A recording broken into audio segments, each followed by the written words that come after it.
Bonjour à tous, bienvenue dans les coulisses du loisir. Certains aiment la discrétion et la taille minimaliste des fourgons aménagés, d'autres aiment le confort intérieur et la tranquillité en couple, et puis certains encore aiment les deux. Du coup, le fabricant Fond-Vendôme a voulu s'adresser à cette catégorie en proposant le Mondea, que voici, générique.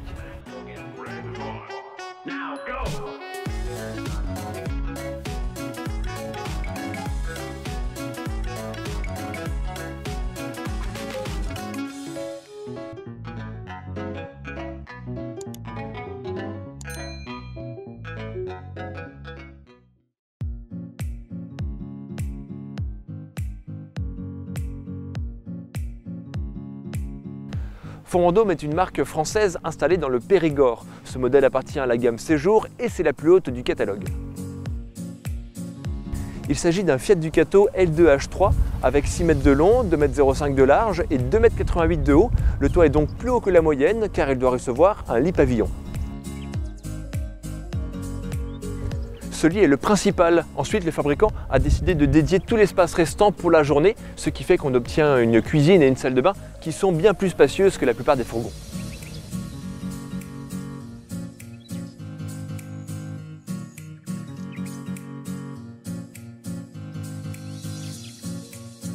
Le salon offre 4 places assises autour d'une table qui se rallonge et qui peut également être fixée à l'extérieur du fourgon.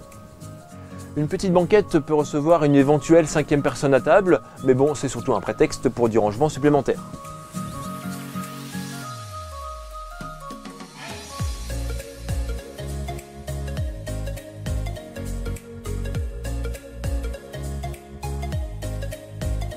Passons vers l'arrière. Cette cuisine est toute en largeur, avec un plan de travail sur 2 niveaux, un grand évier, une plaque de cuisson avec 3 feux, 2 auraient suffi, mais bon. Et puis quelques tiroirs, mais attention, le plus grand n'est pas un tiroir de rangement, c'est le frigo. Celui-ci fonctionne à compression et offre un volume de 150 litres, ce qui est plutôt beaucoup pour un fourgon aménagé. Pas de panique cependant, puisqu'en face de la cuisine se trouve toute une colonne de placards.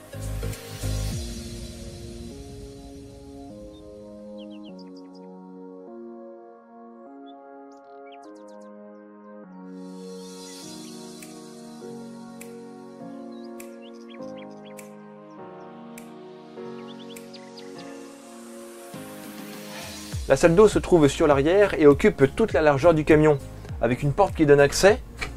On a à gauche le lavabo, au centre le toilette et à droite la cabine de douche.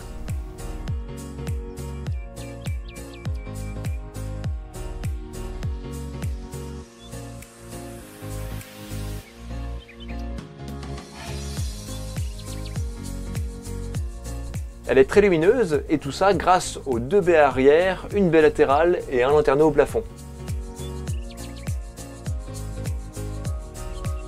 Le fait d'avoir conservé les portes arrière permet d'avoir une ouverture et un accès direct à la salle de bain depuis l'extérieur, ce qui est relativement intéressant. Par contre, on va trouver la même chose côté douche et du coup ça a obligé le fabricant d'y mettre un rideau pour éviter les projections. Là-dessus, j'aurais peut-être préféré avoir une paroi permanente et étanche à l'eau pour supprimer le rideau et avoir une vraie cabine de douche. Peut-être une évolution future. Après, tu perds la lumière de la baie arrière. Dites-moi dans l'espace commentaire si le fait d'avoir une baie qui donne la vue sur l'extérieur quand on est dans la douche a une importance primordiale. Parce que, en tout cas, à mon avis perso, c'est qu'on peut largement s'en passer. Ce qui compte, c'est de faire sa toilette et de ne pas avoir trop de contraintes comme ici ce rideau, quoi. En parlant de porte arrière, c'est par ici qu'on va accéder à la cassette des WC. Et on a aussi dessous des rangements dans un espèce de double plancher qui permet d'y loger tout ce qui est chaises pliantes et autres jeux de boules. La douchette extérieure est d'origine, c'est un petit accessoire bien pratique, à savoir qu'on dispose d'une réserve d'eau propre de 100 litres et autant pour l'eau usée. Mais revenons à l'intérieur et parlons couchage. Le lit principal est au plafond, il se descend électriquement et il a une longueur de 197 cm pour 132 de large.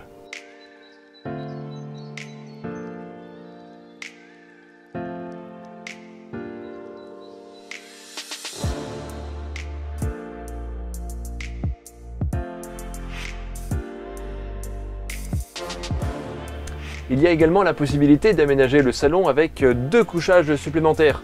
Mais bon, 183 de long et 114 de large, moi-même je n'y loge pas, ou alors de biais.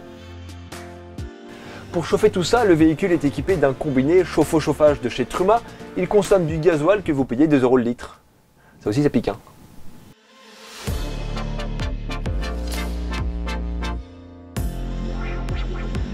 Pour ranger les robes de soirée fraîchement repassées, il y a une penderie remarquable au vu de ce qu'on trouve habituellement sur les fourgons aménagés. Et on enchaîne avec le poste de conduite. On est sur un Fiat Ducato avec 2,3 litres pour 140 chevaux. Et oui, car c'est un 2021 et non un 2022, ce qui permettra d'expliquer le prix raisonnable, on le verra plus tard. La clim et la boîte de vitesse sont toutes les deux manuelles, régulateur et limiteur de vitesse, aide à la descente, anti-patinage, et on termine avec le store d'occultation cabine.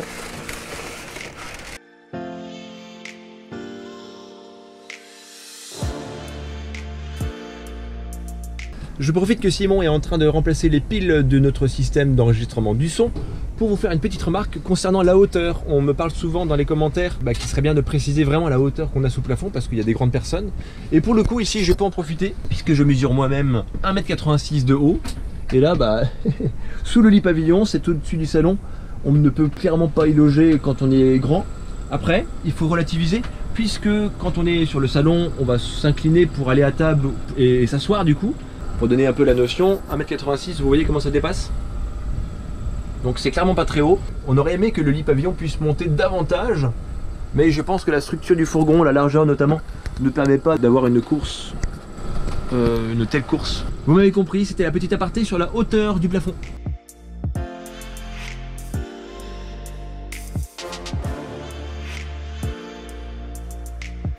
On a aussi la moustiquaire de porte latérale, la peinture gris aluminium, les feux de jour ou encore les jantes aluminium. Tout ça donnant une charge utile de 557 kg, pratique et notamment quand on part seulement à deux. Je termine avec le prix, 58 050 €. Alors évidemment le véhicule n'est pas complètement prêt à partir, on y ajouterait peut-être un store extérieur, un porte-vélo ou un panneau solaire. Mais bon, ça fait plaisir puisque ça faisait longtemps qu'on n'avait pas présenté un modèle aussi spécial sous la barre symbolique des 60 000 €. Et en même temps, c'est un 2021, donc on a un écart de prix par rapport au marché actuel. Évidemment, c'est un 2021, mais bon, est-ce que la collection 2022 mérite vraiment l'écart de prix qu'on constate aujourd'hui? Dites-moi votre avis dans les commentaires. Aujourd'hui, nous étions sur la concession de Univers Niort Mendes qui nous a prêté le véhicule, donc merci à eux. Je pense que vous avez compris que Univers est notre partenaire permanent. Ils nous prêtent des véhicules pour qu'on puisse en faire des vidéos et ça leur fait de la pub. De cette façon, tout le monde est content, mais tout de même, un grand merci à vous qui nous suivez. Vous êtes de plus en plus nombreux et ça nous fait vraiment plaisir. Abonnez-vous à la chaîne si ce n'est pas déjà fait et je vous dis à très bientôt pour une prochaine vidéo dans les coulisses du loisir.